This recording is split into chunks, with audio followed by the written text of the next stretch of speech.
pouvoir prouver cette incapacité et je les attends sur ce point. Si tel est leur point de vue, j'ai reconstitué l'ensemble des revenus perçus au titre de cette année et en ce compris également la partie liée à la prise en charge fiscale des élus.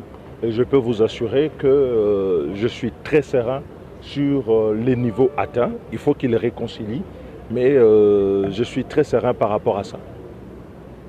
Quand vous parlez des prêts, il s'agit de quelles pièces?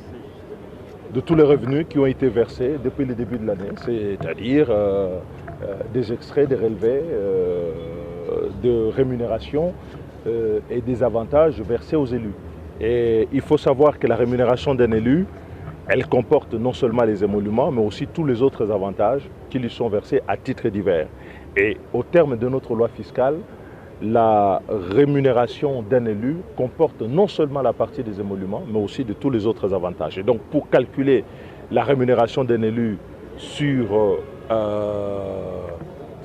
un mois ou sur une année, il faut prendre la globalité de ses revenus et les mensualiser. Et quand on fait ces calculs-là, et il s'agit par ailleurs des données qu'ils ont, vous arrivez à des chiffres effectivement importants pour lesquels j'ai toujours demandé, pas seulement pour l'Assemblée nationale, mais pour toutes les institutions politiques, une réduction pour le train de vie de l'État.